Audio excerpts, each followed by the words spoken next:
All right, Patrick Wilson, welcome to On Film with Kevin McCarthy, and I'm honored to have you here, man. Thank you.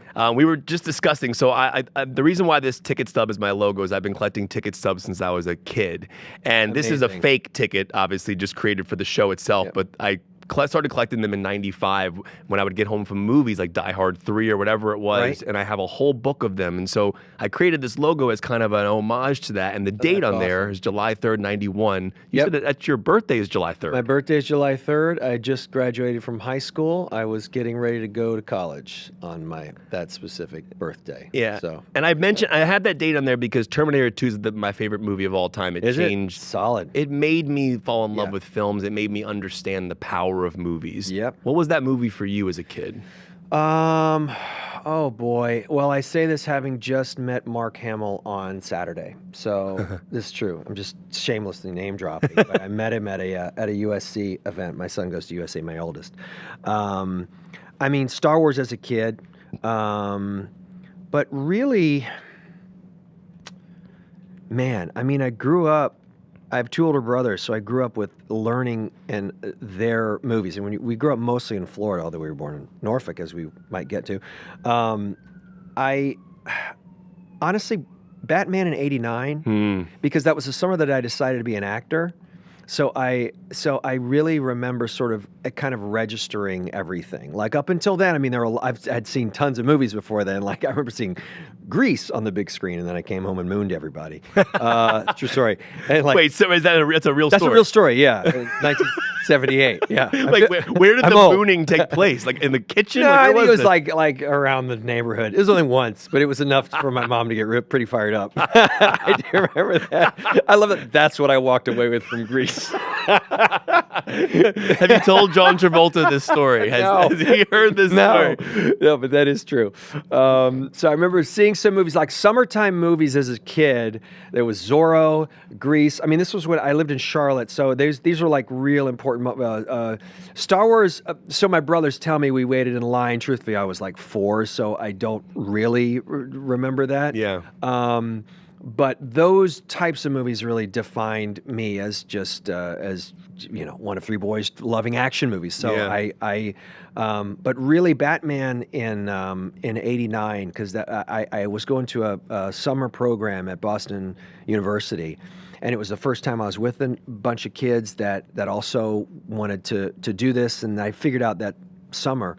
My dear friend Peyton McElroy. Hello, Peyton. If you're listening, I don't think you are, but maybe you are now. She invited me to this thing because we were just doing plays and stuff in high school. And then it was the first time for me that I was like, oh, I remember doing scene work and being like affected by the script. And I was like, oh, I get it. If I'm feeling this way, it's my job to make the audience feel that. Oh, okay, I got it. Like that was the summer that kind of clicked that it wasn't just performing. It was really, the job is to serve the script and tell the story, but imbue enough emotion that the audience can really have the experience. And then Batman came out. Again, I remember going with my friends to see Batman. Iconic. Yeah. I mean, the poster. I remember the poster for that. The greatest. I miss going to the movies and learning a movie was coming out by being at the film and seeing a trailer or a poster. Now we know everything's being made through social media. We know the production when the movie's announced. There's something, I do kind of miss that. But also we live in an age where we're more connected than ever, but also weirdly more disconnected than ever in a strange way. That's fascinating because that was also, and I worked at I started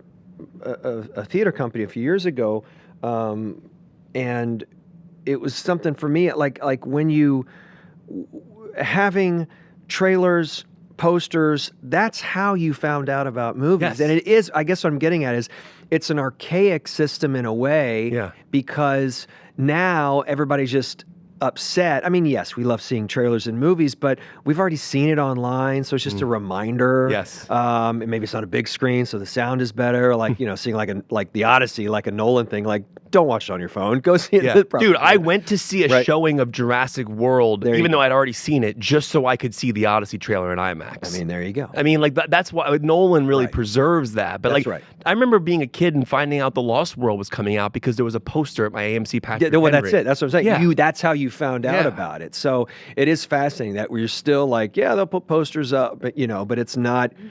It's Yeah, it's not that new information that you it's tangible. So this is a craft-driven show, and I started this show, as I said, because I used to do a lot of press junkets where I'd have 4 or 5 minutes, but I've always wanted to dive into the craft of filmmaking. My film school growing up was DVD features, so I would watch a lot of Lord of the Rings and like learn about motion capture with Andy Serkis, or Robert Rodriguez would have these 10-minute film schools, or that's how I would learn about filmmaking. So I want to dive into cinematography with you because an actor's relationship to a cinematographer is an interesting relationship because you have a lot of trust in the shot that they're getting of your performance. Yeah. And I think about a lot of the DPs you've worked with, Larry Fong, obviously, on Watchmen, who's one of the greatest of all time, Lena Sandgren, who shot Jay Kelly. The movie is shot in 35 millimeter with a 1:6:6 ratio. It's very classic in that way. I guess the first question to you is shooting on film. I know that we're in an era now where you have filmmakers who shoot digitally. Some of them shoot film as well. What is your preference? And I guess with Jay Kelly in particular, that 35 millimeter checked the gate and kind of the preciousness of that. What was that like to kind of be working in film? I love it. I'm a total purist. I remember saying to Noah Baumbach, our esteemed writer-director, how he chose that, and he said very simply, because every movie that meant something to me is shot on film. Damn right. And that's not to say that I am, and I feel the same way, although that may be just a time thing of a lot of those. I mean,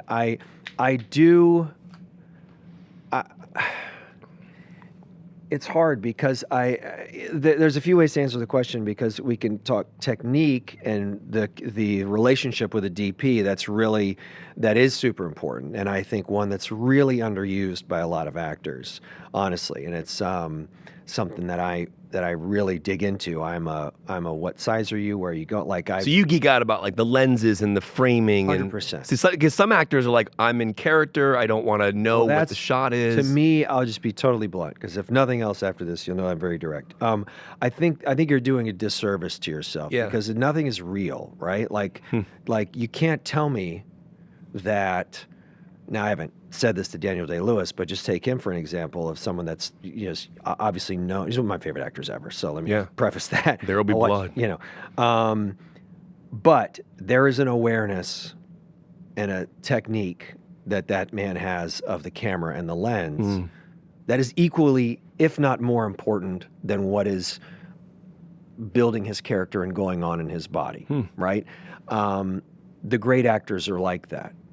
I think I've heard Cruise talk about this to a massive extent, and I really, it's something that I tried to really imbue my young actors with on the Insidious movie that I directed, and getting them to understand what they look like. It's what I try to tell kids when they're doing self-tapes, like, understand what your relationship to the camera. It's no different than when we're doing theater, and if I'm playing a room full of like 5 people, or if I'm playing a Broadway house and there's 1,800 people in here, like, you have to understand the medium. Like, that is a technique that is really, it's vital. And in film, it's even more so. Understanding how much are they, anytime I'm shooting something, and I'm not being a pest or a nerd about it, but you want to talk to the director and the DP, but understand how are you going to shoot this? So it's, before we get into script, when we're on the day, when we're actually doing it, like, what's your coverage? What are you thinking of doing?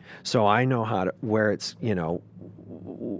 what my relationship is to the scene, what my relationship is to the camera. But that stuff is vital. It's vital to know if you're, especially these days when you're using a zoom lens a lot, or if they're using a long lens and you're far away. Yeah, it's your full body in the shot. It's one thing if you have a camera right here, you kind of know it's your close up. But I don't know if we're shooting from whatever, if you're on a 185 from back there. But hey, you got to have a relationship with both your DP and your operator. And I really start that very early on, so that they know that when they set up the shot, they'll kind of look at me and, gotcha. Because then I know I'm not going to use a lot of sharp movements and quick things. If it has to, there always has to be an awareness of the camera and the lens.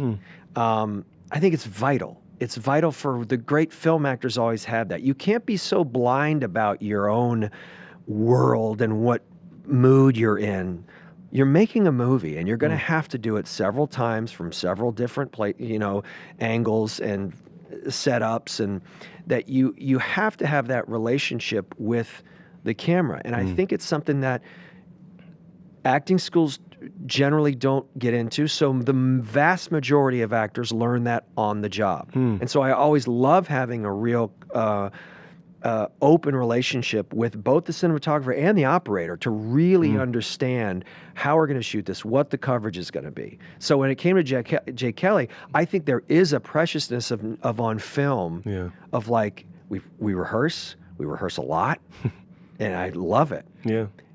Everybody ready? Let's go. Turn over. Boom. And then there's a heightened sense. It's not just, keep it rolling. It's fine. I don't like that. I would love to shoot on film. As a director, I would love to shoot on film for whatever, hopefully I get to direct again.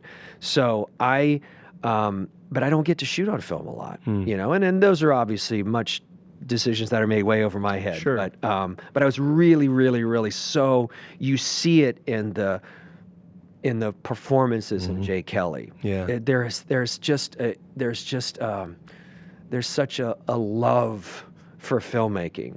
Well, there's a magic to film. And I remember Spielberg talking about like the grain is just swimming. It's almost like a 3D aspect to it. And I think one of the things you touch on, what I think is important as well, you ever read Sidney Lumet's Making Movies book? I haven't, but it's one of the greatest books of all time. I've heard. I feel terrible. But he talks about in this book, he talks about 12 Angry Men. And as the film progresses, the film starts with the camera above eye level, and then it becomes to eye level and then below eye level, and the lenses shift throughout the production. And what that subconsciously ends up doing for the audience is making you feel more claustrophobic as you're in the room as they're deliberating for the verdict. Yeah.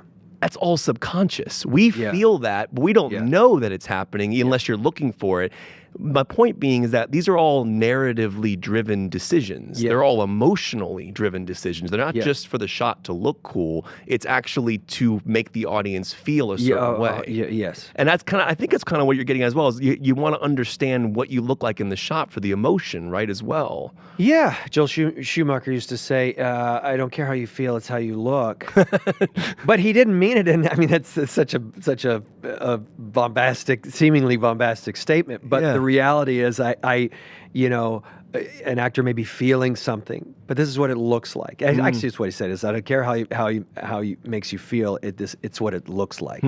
So we're making a movie, so it's a good learning lesson. Yeah. And Lena Sandgren, who shot Jay Kelly, is one of my favorite DPs. Babylon, I mean, obviously La La Land. Yep. And so, like, did you have a specific relationship with him? Like, I know you talked just now about having a relationship with the DP and the camera operator. Yeah. Talk about what those conversations are like with Linus, like in the sense of, like, is Linus there with Noah as you're speaking about what this is going to look like, how the camera's going to move? I remember watching La La Land, and he did this beautiful thing, Damien and him, where they, like, the camera would go like this and this as it was finding Gosling and finding Emma. And that, and the camera operator is incredible on that. But I'm just curious what those conversations are like narratively for you. Well, specifically because, I was only on Jay Kelly. It's funny, we all kind of drop in, drop out. So I didn't do a ton of days on the movie, to be quite honest with you. And on a Noah film, Noah was really my I mean, he's no ballback. So he was the one that I had the most conversations with, of just trying to get character and then understanding. And then I when it came to those conversations about cinematography, I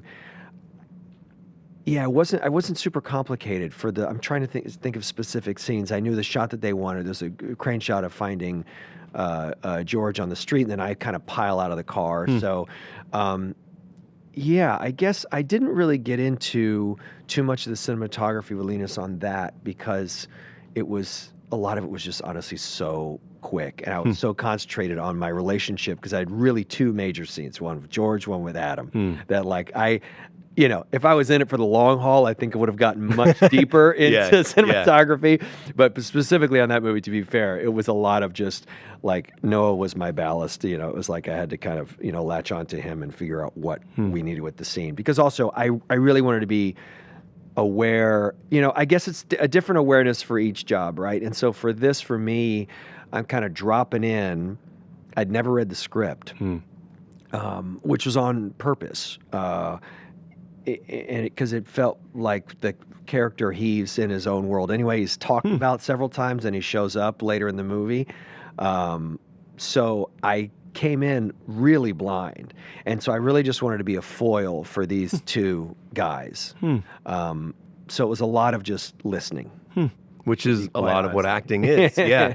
Yeah. You know, I know we talked music before the conversation started, and I know you're obviously, you love music. Music has been a big part of your life. Yeah. Kind of the same question to the cinematographer, but your relationship to film score. Yeah. Because what's beautiful about film score, and Nicholas Britell, who does the score for Jay Kelly, you've been scored by some phenomenal composers in your career.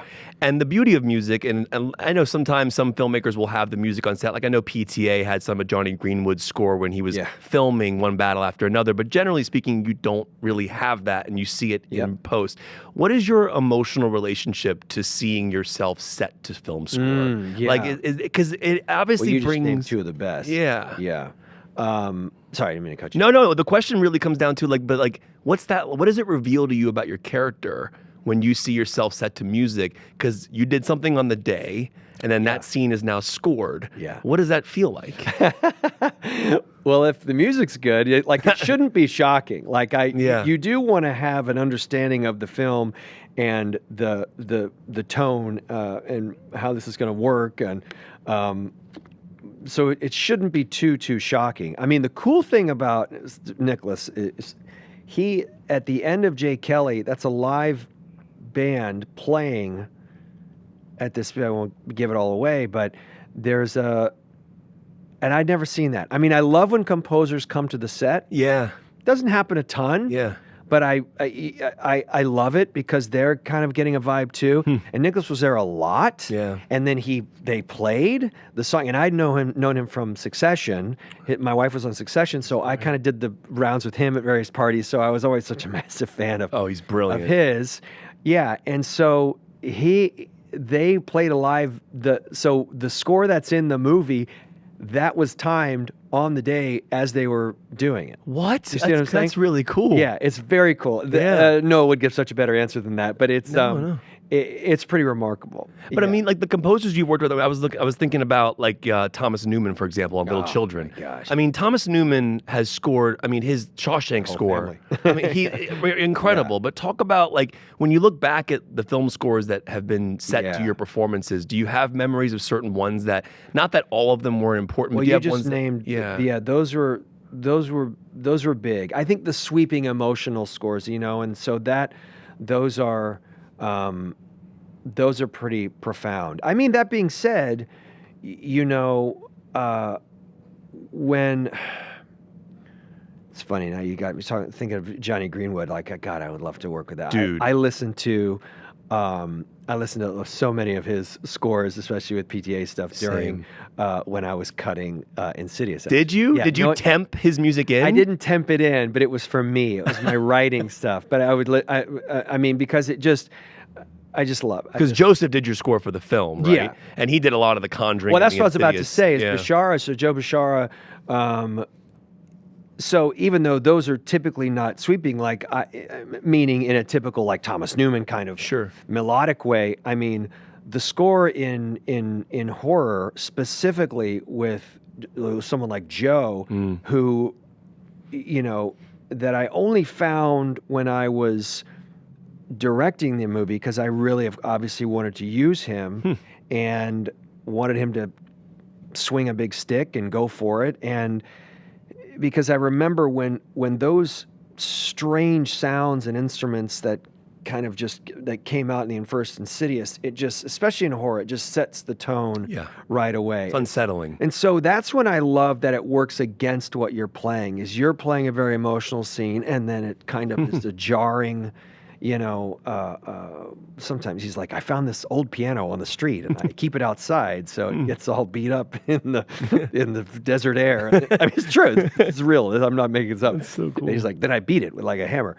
That stuff I'm not made up. But he's always trying to find even different sources. So that's the kind of breadth from like a Thomas Newman to like Joe Bishara. I mean, I am such a music nerd, so I mean, Alan Silvestri did the A-Team. Oh my God. I got to go in when he was scoring it. Did you? Yeah. Dude, I know. Geek out with me about that for a second. Because I mean, if Silvestri walked in this room right now, I'd start crying. No, I mean, when you go to those, that's when it felt like a proper, like, sick. Holy shit, like now we're making a movie, you know, because you're walking in there and I just, it peaked in. I think I was there for something else. And I went in with Joe Carnahan and he was like, do you want to see Alan's, scoring? I was like, yeah, let's go. So you go in there. I just kind of, shook his hand, but we just sat behind the console as he's in there just conducting. And you're like, oh my God. Dude, his Avengers theme, that main theme, or like obviously Back to the Future. I mean, like one of the, I mean, dude, his score for Predator, the first. Great score. One of the best scores of all time. No one talks about how good that score is. Yeah. It's so good. Agreed. And this is a good bridge into music because on the film that you directed, Insidious, The Red Door, you had a great song in there by Ghost that you're a part of as well, featuring Patrick Wilson, which is so awesome. And we got into a whole metal discussion, which we're going to bring onto the show here shortly. But that song is so damn good. It's great. And it speaks so much to the film. And there's so much that music can say that dialogue can't sometimes. And I think that's why you go see something like Wicked and you see Cynthia and Ariana singing, they're getting so much across emotionally through their music. Speak about that process with Ghost and that song and kind of how that unlocked the film for you in a way. Because this was your feature film debut as a director. And you want to direct more. And I mean, obviously you've had such a great filmography as an actor. You've probably learned so much along the way. So talk about that piece of music and what that meant for you. Sure. Twofold. I mean, I went to Carnegie Mellon for musical theater. So I was a Broadway guy before I ever did. I'm producing a new musical of Full Monty. Are you doing Lost Boys? Doing Lost Boys, yeah. So music to me, especially musicals, when they're great, I think they're one of the greatest things Americans have contributed to society. I agree. Not there aren't great American, foreign, I guess, different people that don't write musicals, but when you think of like the American songbook, the American theater, and Rodgers and Hammerstein and Rodgers and Hart, and I really fell in love with musical theater, and treated it just the same I would Chekhov or anything else. So I always had a great respect for it, and so I've always been really interested in how music can move the story along, probably because of that. So that's the sort of nerdy musical theater side. The sort of other side is I grew up in the 80s when like Dokken would do Dream Warriors on Night Run Elm Street 3. So there was a little bit of that I wanted with Insidious. I missed, whatever, Aaron Neville singing "Bird on a Wire" at the end of, I love songs at the end that maybe kind of can thematically fit into the movie, but like a ballad. Yeah, I just think it's cool, and it's me, and so I knew I wanted that, and I think because, look, it was sort of my nod. I knew I would never make James Wan is obviously, I've been his muse in many movies and I love the guy dearly and can't wait to do my next one with him. But I knew deep in my heart, okay, I'm not going to make a movie as scary as James is. So I've got to bring, what do I bring to it that's different? And this heart, this relationship, this father-son relationship. I'm dad of two boys. So that's what I was trying to really zero in. I've never talked about any of this, by the way. That's what I really tried to zero in on. And then musically, I really wanted something different. And I growing up a massive John Carpenter fan, knowing how musical he is, that I felt like, well, I'm not going to write something, but I want to sing something. Like how many directors are going to sing at the end of their movie? And it wasn't just a vanity thing, but I thought it would be cool even to just go, if I found the right song, and I could collaborate with the right band that would fit both lyrically, thematically, even a little bit of is that Josh Lambert singing that? I thought that was something kind of just weird and cool. Yeah. And that's why we do movies, right? To do something really, to obviously make an impact, but really what's personal about your movie. So I had become friends with Tobias, Forge of Ghost, and I absolutely love him and everything that he's done. Their music is cinematic, so it makes a lot of sense. It's also very theatrical. Yes. It's super melodic. I probably also, like I said, growing up in the 80s, like melodic music, like to me, you know, I'm Steve Perry and Bruce Dickinson and these soaring voices that, you know, have the power, but the melody, like those are my Rob Halford. My hero, Rob Halford. I mean, Sammy Hagar. You know, those to me are like that's what I wanted to do. Not for real, but like it's always been my hobby. Yeah. So when we were kicking around ideas, Ghost. So Tobias had some songs that he had that covers that he was going to put out. That was Phantom of the Opera, actually, the Maiden tune that he had, and he had a couple others. Because I knew time-wise, money, he was on the road recording, so it was not going to be like, let's write a song. It wasn't going to be that. It was just like, do you have anything? And I just got him at the right time. I was like, well, actually, we've got these 5 songs. We Don't Need to Know the Hero with the Tina Turner tune. And I was like, that could be kind of cool. And then when he had the Shakespeare Sisters tune, Stay, and it was like this duet, and then he was kind of almost like the red-faced demon version of it, and like in chains. Ooh, my movie ends in chains. This is fantastic. So it's like, so I was like, so I knew lyrically it would be cool. This balance of these two guys, and we have very different voices, and yeah. So he said yes, and so he'd already recorded the tune, and then just we took out his vocals on verse 2, and then I just kind of, the only thing I asked was like, you know, because he doesn't kind of. I knew that I wanted to kind of wail at the end a little bit. Yeah. So, and I said, and I was very nervous about talking to him about it. And I was literally driving to the studio in the Poconos, and we finally get on the phone because a lot of it had been through email, and I knew his manager, all this stuff. So then we finally talk on the phone, and I said, yeah, no, it's great. Key's great. It'll be fun. And then I was like, do you mind if, like, at the end, I just kind of let it rip for a little bit? Like, I've got some kind of ideas. I can't, like, what am I saying to this? Like, he's such a musical savant to me. And he was like, sure, go for it. We'll see. If it doesn't work, you know, then we don't have to use it. So then that became my, like, all right, don't screw it up, Wilson. So then, and then he loved it. And then, so, yeah. I mean, it's a great song. It's such a cool song. And prior to this discussion, we were geeking out about metal. Like, we're both big metal heads. Yeah, yeah. For me, I'm 41, so like I grew up like on Pantera, Metallica, like Korn, Killswitch Engage, Lamb of God, you know, Slipknot. Like you're into pretty heavy stuff too. I am. What's funny is when I grew up, so I wasn't as heavy. I wasn't into the real heavy stuff, funnily enough, until later. Interesting. Because I was like, I mean, I grew up in the 80s, so for me, like, I was a massive Van Halen fan. Yeah.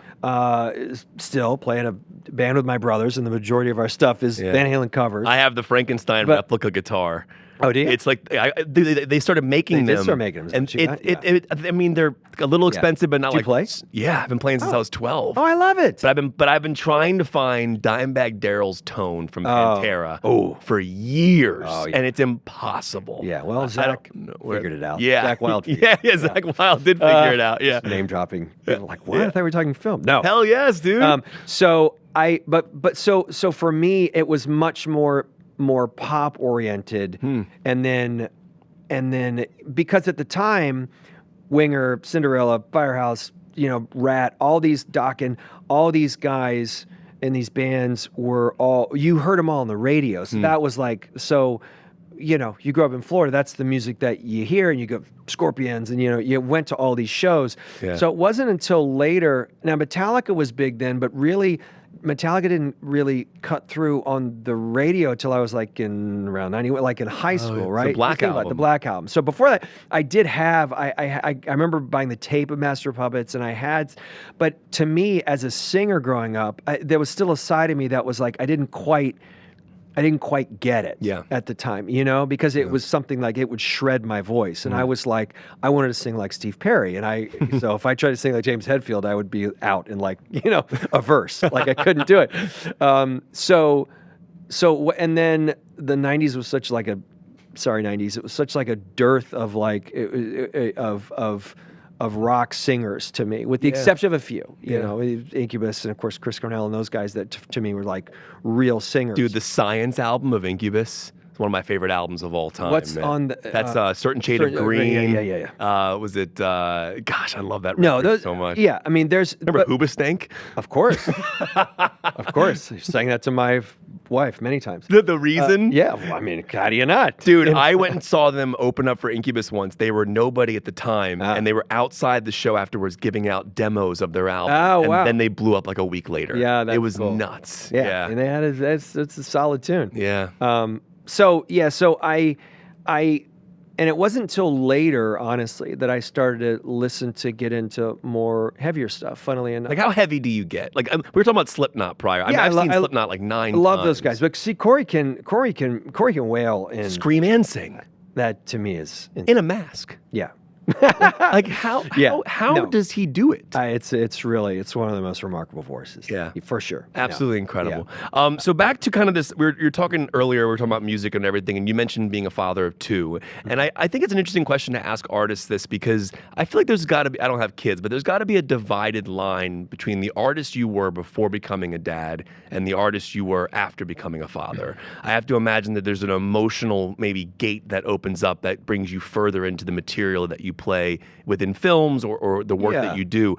Do you see a division between the artist you were and how you emoted to your material prior to becoming a father and after? It's funny. This is a true story. I remember when I had my first kid and someone had said something very similar. It's like, you're going to be a much better actor. Like, interesting.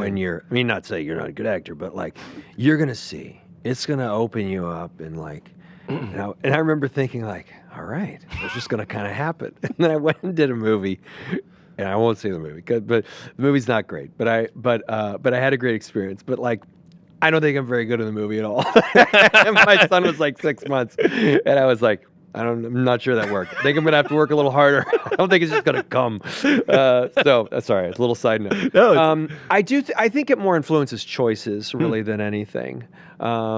And certainly as I've started to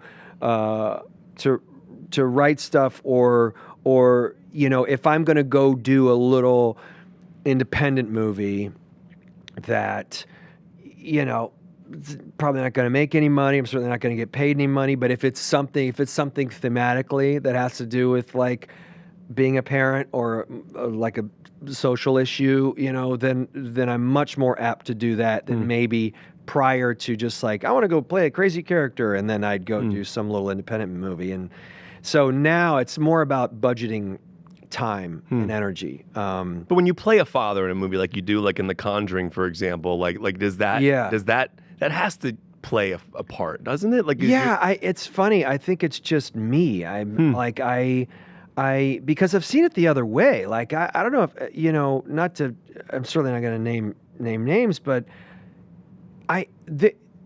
what surprises me is my wife and I will watch a movie and you'll go, oh, there's no relationship with the kid. And you're like, yeah, he's probably not a dad or probably not a mom. And then you're like, actually, they are a parent. And you're like, oh, like you can't. So that not that you can't, of course, fake it, but I do think. I think the relation it is an instant. I've just been doing this Cape Fear series for the past like 6 months, and my kids on the show, me and Amy Adams, our kids are teenagers. We both have teenagers, so it's like instant. Like, well, I got this. I know how to do this. So it does give you an extra. It is something that it to me it's undeniable. But maybe that's just because I really do try to lead with my heart. And so my heart is honestly so full of like my kids and my family that if I do have a child in the movie, it's so easy to tap into that. It's like on Insidious, like Ty, who plays my kid. Yeah. I knew Ty before I had a son. Ty was my son in Little Children, and he was 3. Now he's 20. Well, now he's 23 probably, but at the time we were shooting, he was 20. He turned 21 on the movie. Wow! And he was also obviously in the Insidious movies. So it's like a natural, it is a much easier process, I guess. But it really kind of more informs choices than like, I wouldn't be so bold to say it either makes me a better actor or a worse actor, because I don't think you need to play it. I think that would be a disservice to other folks that don't have kids, and like, you can't play a dad because you're not one. I don't believe in that. But it certainly has informed me. Yeah.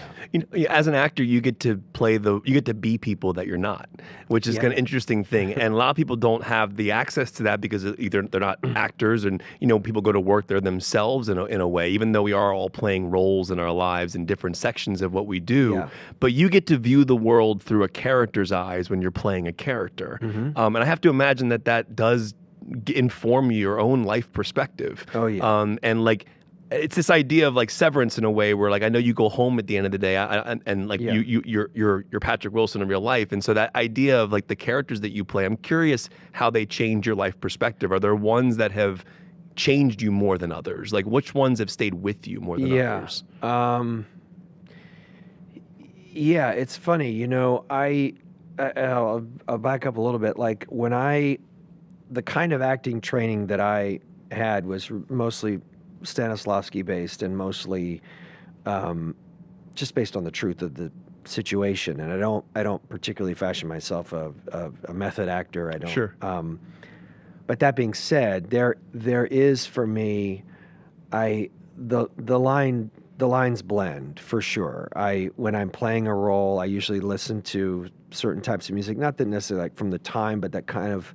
If I'm doing a horror movie, chances are I am listening to some harder stuff just because it gets a little heavier darker. music. Yeah, that gets me into that, and it is hard for me to, it is hard for me to shake certain things. That's what I was going to add. Yeah, which one? I did a movie. Movie didn't perform very well, but we had a I wouldn't say great time, rewarding time shooting it, which is a movie called Zipper, and I was. I was a sex addict, so you're titter, titter, titter. But like, I've done a lot of love scenes in movies, but that was pretty. When you're doing a lot of that kind of stuff, you're doing a lot of intimate scenes with a lot of different people. It's strange because your body's and I'm not talking about like intimacy coordinators, and I'm not getting into like something that's kind of I'm trying to be both. Open, but not.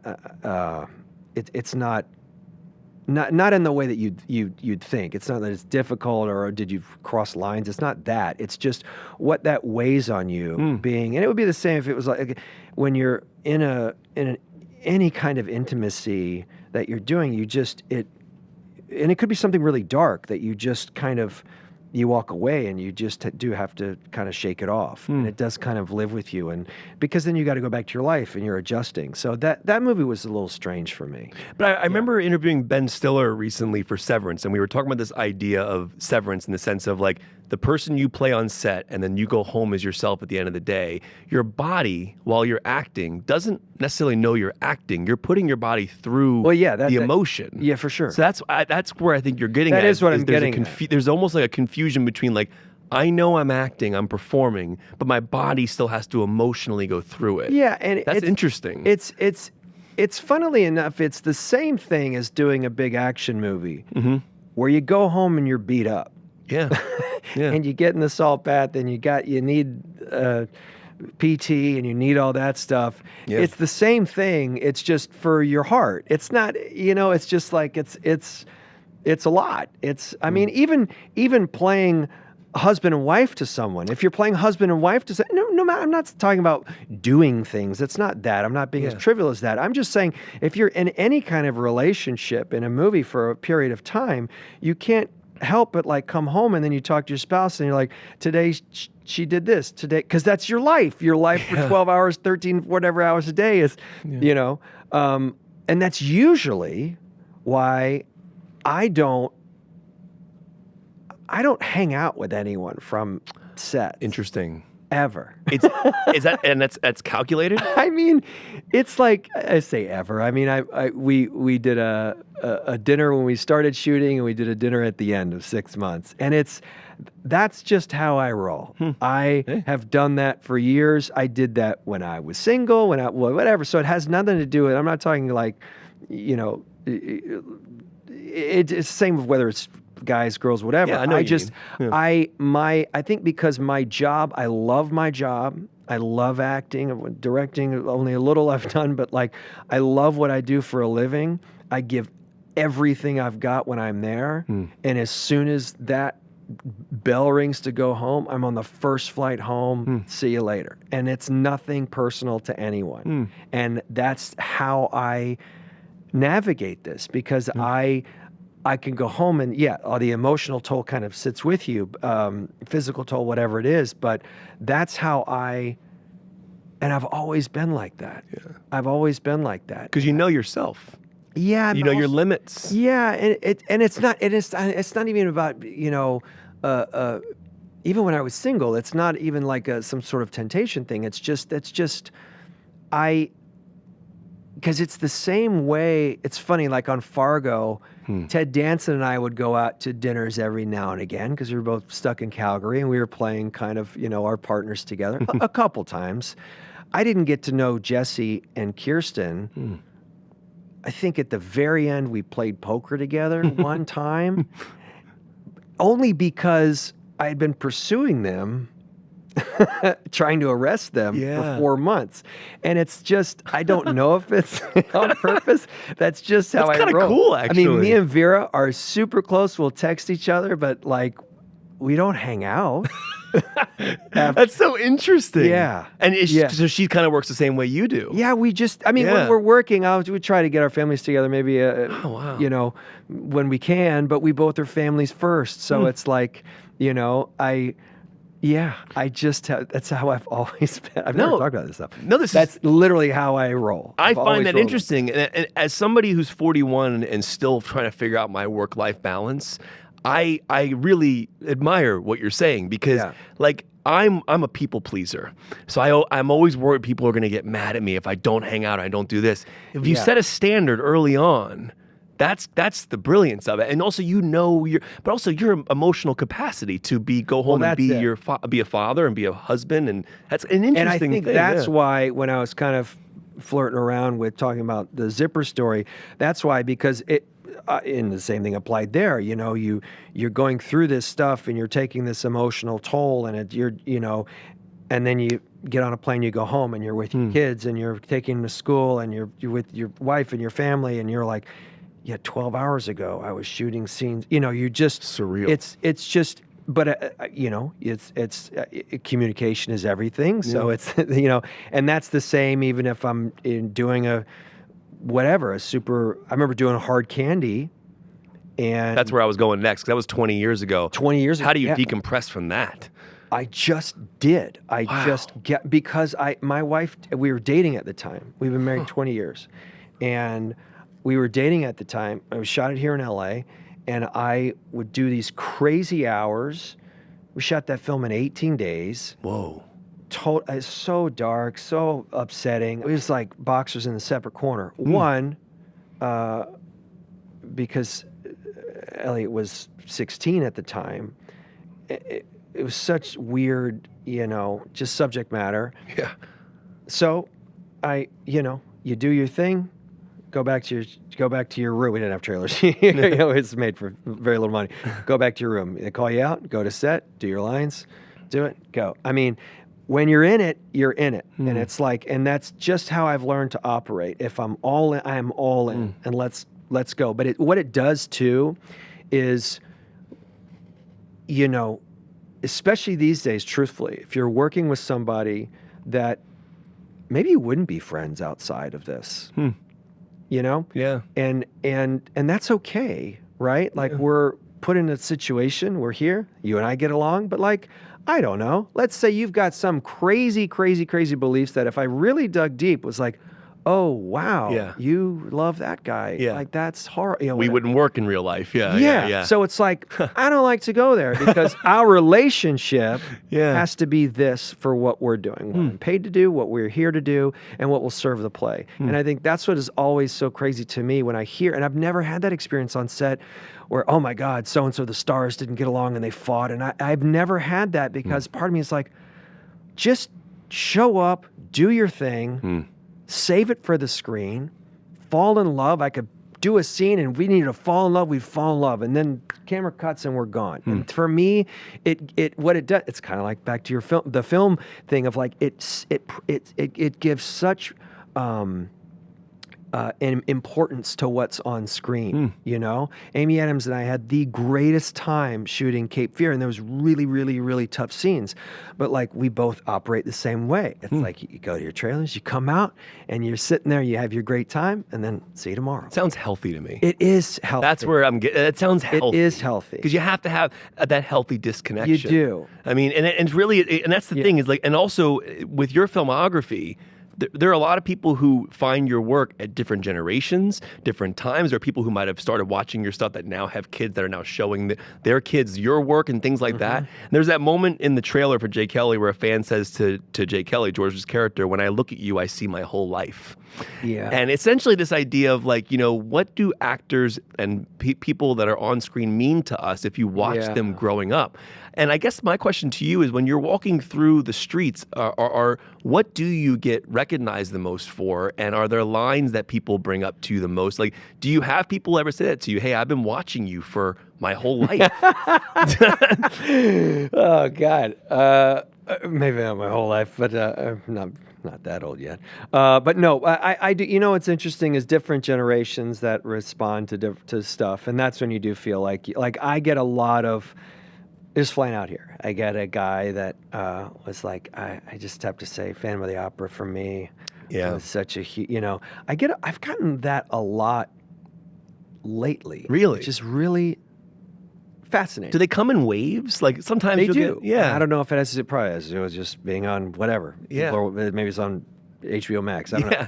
Like you're on somewhere right now in the world. Yeah. That's got to be interesting. Yeah. Like someone's watching you in Insidious or Hard Candy or whatever. They're watching something of yours right now somewhere in this world. It's so there's certain demographic. I get a lot of like, I had someone say, I watch Phantom of the Opera every year since I was 7 years old. Wow. With my family, and then you're just, and I understand that because I understand it, but I really empathize with that sort of. I understand the power of what we do. I don't mean to overstate that, but movies mean a lot to a lot of people, and certainly the movies like that, for instance, that to me is worlds better than how much it made or what critics say when it became a tradition for a daughter and her dad to watch a movie that you're in, a musical. Like, it's just that. And you have enough of a filmography where you've reached that point where people have kids who have started watching your work. Yeah. It's kind of cool. No, I never take anything that I do for granted. You've seen the movie Babylon, right? Yeah. So Lena Sandgren, who shot Jay Kelly, I want to connect this. Do you remember the scene at the end of that film when Brad Pitt's character is kind of like struggling with this idea of the movie's going from silent to talkies? And Jean Smart has this amazing dialogue with him. And she says, to paraphrase her, basically in 100 years after you're gone, someone's going to turn your work back on and you're going to flicker back to life. Yeah. It chills, just like that line. Yeah. But that means a lot to what you do as an artist will live on past your life. Yeah. And I'm just curious what that means to you that, 100 years from now, someone turns on their TV, one of your films comes on, you come back to life as the character, not Patrick Wilson, but you're still there. I mean, I was talking to Macaulay Culkin recently, and he's showing his kid Home Alone. Yeah. That means his kid has a video of his own dad at 8 or 9 years old. That's insane. That is insane. What does that mean to you in terms of like, and I guess as another part of that question, what story do you hope you've left behind? Oh, God. In that sense. Yeah. I mean, I only recently have I sort of, I can look at like Angels in America or even the Alamo, which I love doing, but it was like my first studio film, and I look like such a baby. But your kids have that footage of you. That's cool. No, I know it. It's like we did it with Watchmen when my kids watched, when my boys watched Watchmen for the first time, and you're like, wow, that was 16 years ago. Do you watch that with them? I did. What's that like? Only movie. It's a true story. Only movie I've ever watched front to back, like outside of like a press thing. Really? Yeah, since I mean, it's a since I've done it. masterpiece. I mean, I of a don't know film. why anybody would sit around and watch their own movies, but like, or movies that they're in. I pass a Watchmen poster every day. I walk down my stairs in my apartment. do you? It's one of my favorite movies of all time. Yeah. Well, I'm so proud of that movie, and so Yeah. I just loved the experience. And every time I see one of those guys or girls, we hug each other, and I love it. I really do. Are you watching your kids watch it? Yeah. What's that like to like see them react to something? Well, what's funny is, I mean, any parent, you just want to be cool for your kids. So you're constantly trying to evaluate your coolness. Yeah. And you're never quite as cool as you think you are. So even though you're like, come on, I'm in shape. I'm still in shape, right? I look younger than the other dads, So I live that every day. So wasn't. So they dug it. There's some in there that they haven't seen that I think will be cool for them to see, like a Bone Tomahawk or something kind of Bone crazy. Tomahawk. Tomahawk is insanity. Yeah, my parents love that movie Do they for really? some random reason. Like, Kevin, have you seen Bone Tomahawk? I'm like, what? You know how That's a lot. violent that film is? I love it. I always love to kind of read people as like, I love. What do you love? Yeah. If someone's like, It's I a have, really disturbing hard. film. If someone leaves with hard candy or Bone Tomahawk, I go, all right, okay, Yeah, there you go. yeah. But I mean, what does like in the sense of like people turning on your work years later? What does that mean to you? That like the idea of being immortalized in movies in a way. Well, yeah. I mean, that's a kind of what Jay Kelly is kind of dealing with as well with the legacy aspect of things. Yeah, I mean, what a gift to have like live photo albums of yourself. Yeah, no, I mean, to do any movie that makes any kind of impact is a blessing, right? I think having started out with Angels in America for me, and still, even last night, like I probably once every couple months, someone will say, Angels in America changed my life, meant the most to me, your performance and, the production itself. And so if a movie like that, I'll probably get emotional thinking about it, so I'll try to fire through it. But like if a show like that, knowing how important Angels in America was, especially to the gay community, especially coming out of the 80s, if that can have a lasting impact, because if people some kid in like Kansas or that is maybe struggling with their sexuality and can't go to the theater and be inspired by some plays and then kind of stumbles upon that and it means something to them and changes the course of their life or has some little impact, then we've done our job. I mean, yeah, to have a Watchmen in the catalog is great, and I think that film will be around for a long time. But to have an Angels in America in my film catalog is the blessing that. I mean, thank you, Mike Nichols, for giving me my film career, but certainly the amount of people that has impacted, especially in the gay community, to me is why I do it. Makes it worth it. Because you have that full circle and you have that experience where you get to, it's got to be so wild to meet somebody who watches your work and kind of hear that experience because you weren't there when they watched it. Right. And, and it's one of those weird things. Like I worked in local TV for a long time. I know your dad did as well. Yep. And you'd meet viewers who watch your show and they were sitting there every morning at 10 a.m. watching you on TV and you had no idea they were watching you. Yeah. And then same with these movies you're making. It's like you have no idea when that person sat and watched it, but they did and they spent half hours with you. Yeah. And your work. Yeah.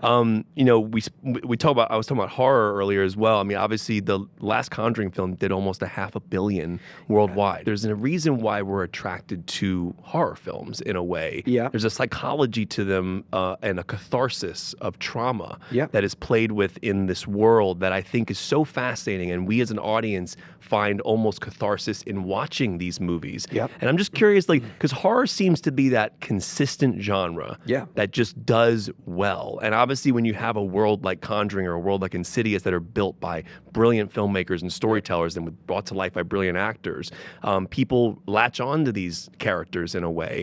But what do you think it is about the catharsis of trauma that's found in horror, and why do you feel like people are so drawn to it? Well, horror is a massive genre. Yeah. Right? To go from a Conjuring to like a Terrifier or like a found footage. I love the Terrifier film, man. No, Damien Leone. there's room incredible for everything. Yeah. I think in terms of what you talk about catharsis, for me,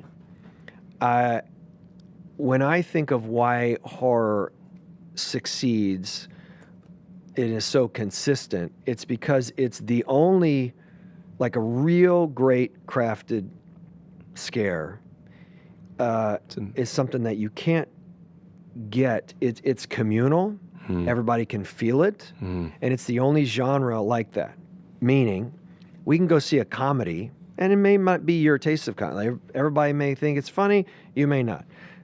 But if I can scare you, if we can scare everybody in the audience, I think it's a visceral reaction that I think it's on par with comedy in that it's incredibly difficult to sort of do right and edit and understand how a scare is constructed. But I know this as being a father of 2 boys and one who got really into horror, and then you talk to teachers, doctors, therapists, read articles, and you understand that a lot of kids gravitate towards horror. Yes. Because, well, one of the reasons, I mean, lots of reasons, but one of the reasons that is so beneficial that I would also tell parents is that it is a controlled release that a lot of these kids don't get in their own life. Interesting. Right? Yeah. So if I'm walking around tense, maybe I'm not comfortable in my body, who I am, but I can go and feel that tension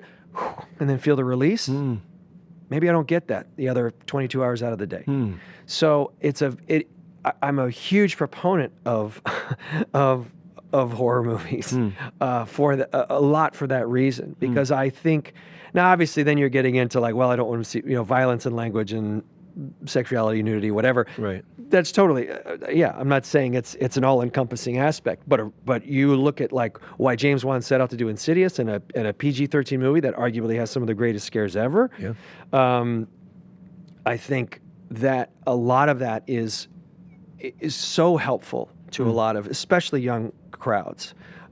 So I think a lot of that catharsis comes in the timing actually of feeling the tension and having the release, because other genres you don't have that release. That's why comedy and horror are so similar. 100%. And while they both kind of get the short end of the stick when it comes to awards and everything else. Whereas any director, I mean, look, everybody at some point has done some version of horror or thriller because the skill set of making a really great, that's why James Wan is so incredible to me, one of the reasons, but like the skill set of really crafting, taking your time with the real well-crafted scare. Yeah. I would imagine it's a similar thing where like trying to, like I think of like Judd Apatow or those guys that when you could really craft a comedic scene that gets the release when you don't have an audience to, like you do on stage, when you're the actor and you tell a joke, you understand, okay, I got to hold, don't hold,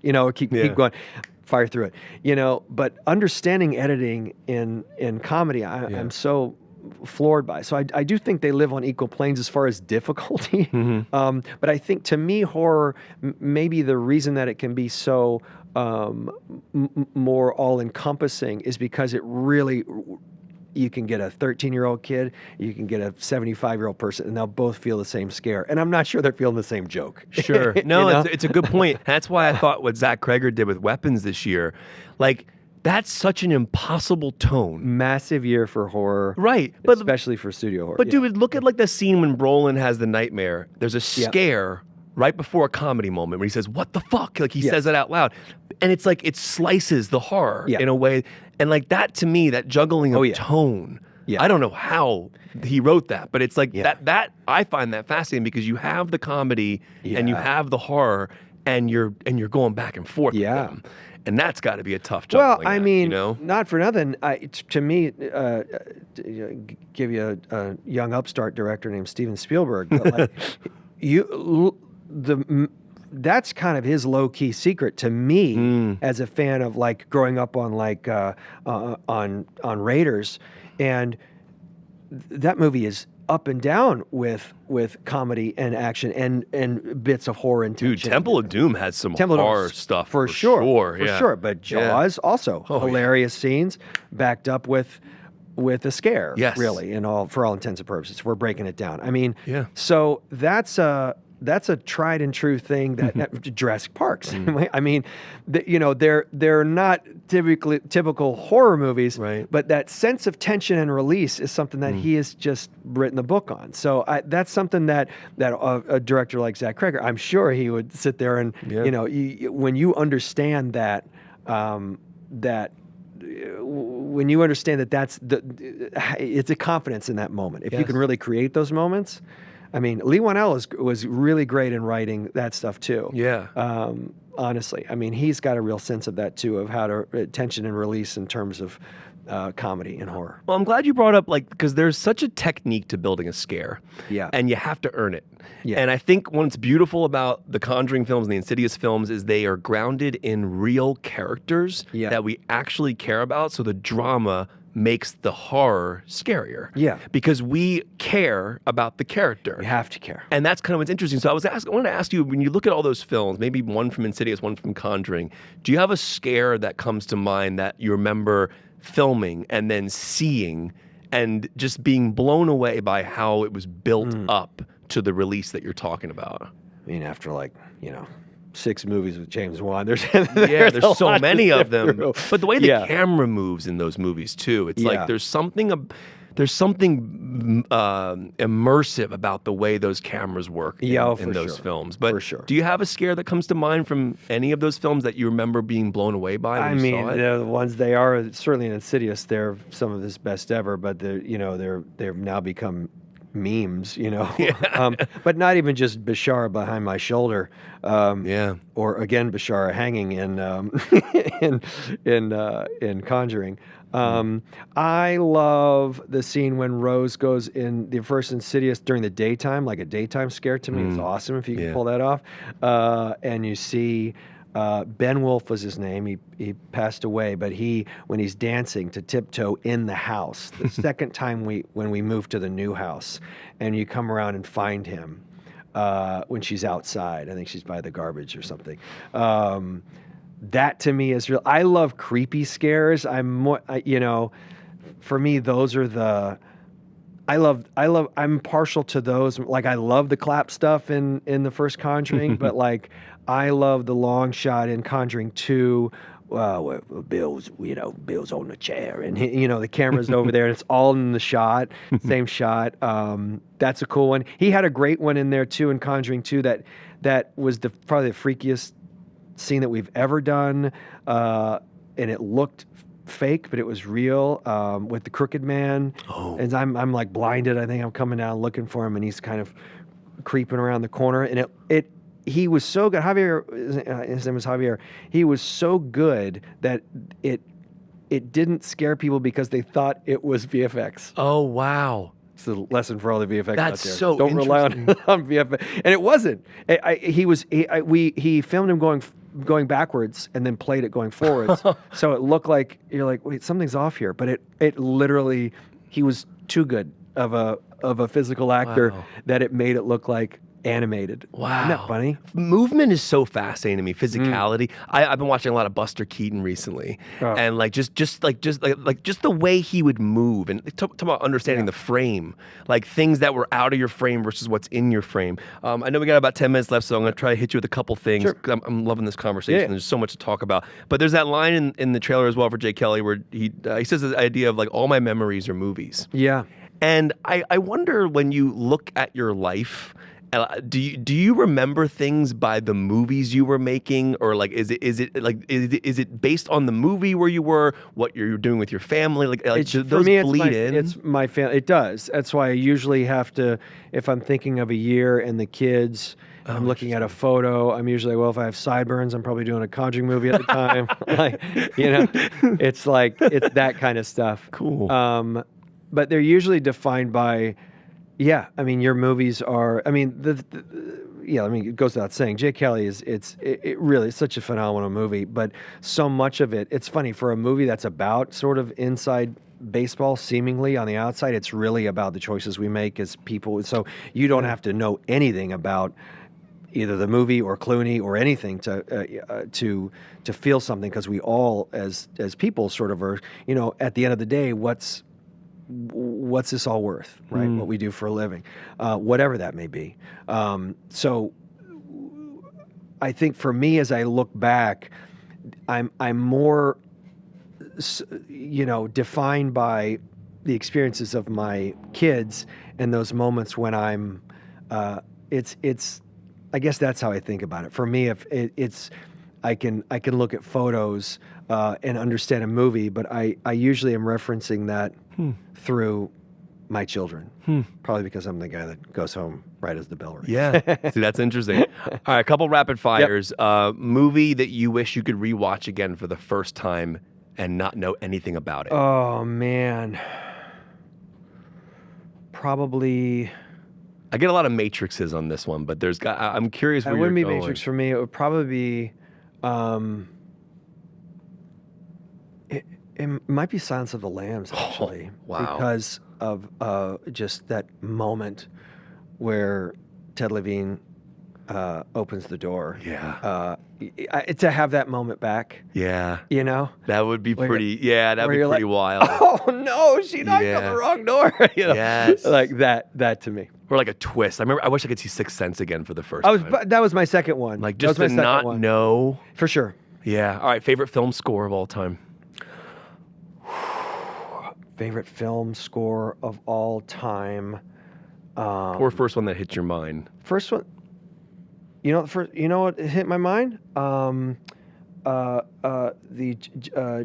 John Grisham, The Firm.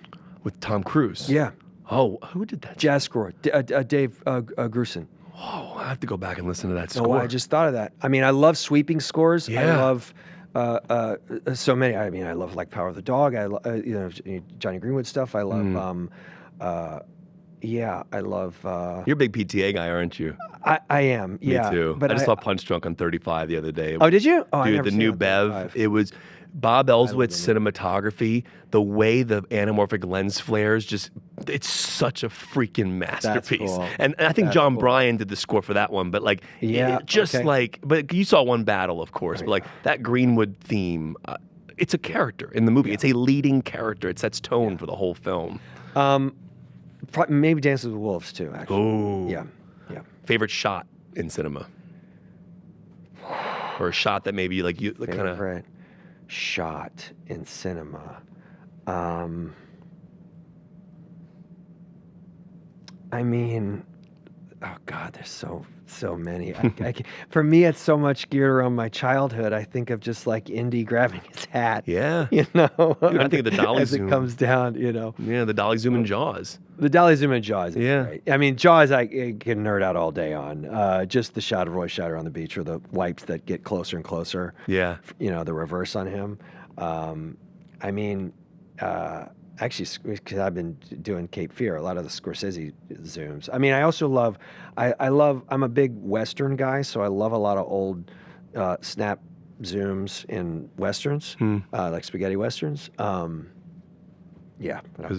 Those are good ones. All right, well, I'll end on this. You're doing something with the Lost Boys right now. I want to mention this because my wife and I just went to Cinespia at the Hollywood Forever Cemetery, and I watched Lost Boys. Oh, you did? You were there? Were you there that night? I was not there, but we got lots of because we were, Dude, It was Joel Schumacher's movie. The full moon was out that night. It was just like one of the greatest experiences I've ever had. Talk about what you're doing with the Lost Boys real fast, and that's going to be spring of 2026, right? We're at Palace Theater, opening at the end of April on Broadway. Yeah, we're Michael Arden, who's just opened Queen of Versailles, but he's the one that passed 2 Tonys for Parade and for Maybe Happy Ending. Band from LA called The Rescues that wrote the score. Hell yeah. David Hornsby and Chris Hoke wrote the book. And it's the first time I've ever produced something with my producing partners, Marcus Chait, James Carpinello, buddies of mine from college, and all former musical theater guys who just were trying to find the right thing. And luckily, during COVID, it was being played a lot. And then we saw that it was, and then I kind of looked at it and tried to look at it through the eyes of, will this work? Does it sing? And again, back to score and the music is so important to that movie. Yeah. Lyrically, you couldn't just put the music on stage, so I knew early on, I wanted to get an original band to do the score and not a typical Broadway score, because the music is so sort of pop rock oriented. And so we, luckily, it was at Warner Brothers, and because of Conjuring and Aquaman and a few more, I had a good relationship with them. And I saw that the movie, it was obviously a super important movie to me. And working with Joel, I knew I wanted to give it the real respect that comes along with that, because Joel is a dear friend of mine. But the movie to me was once you get past the sort of the sort of pop culture references of the movie, and of course Kiefer's amazing in the movie, and the vampires, which typically don't work on Broadway. I get it. However, the movie's that's not the center story. To me, the center story was, wait a second, I got a single mom moving with two boys. They fall in with the wrong crowd. Coming of age story. One of the brothers just gets involved with these group of bad guys that happen to be vampires. Like, it hit lots of demographics for me. I felt like you got teenagers, you got moms, you got the cool, sexy vampires. And so to me, like we do when we're doing like the Conjuring movie or something, you want to hit all four quadrants. So I felt like, now who knows how the show will do, but like we're coming in it with this, and you can't please everybody, but it felt at its core like a story that reached real wide generations of people. So it's really thrilling. Yeah. Well, speaking of thrilling, it's been thrilling to have you on the show. Thanks, man. Genuinely appreciate this conversation. You have an amazing body of work. You should be very proud of all the work you've done. And it was awesome talking to you. It's good to talk Thanks, to you, man. Patrick. You too, brother.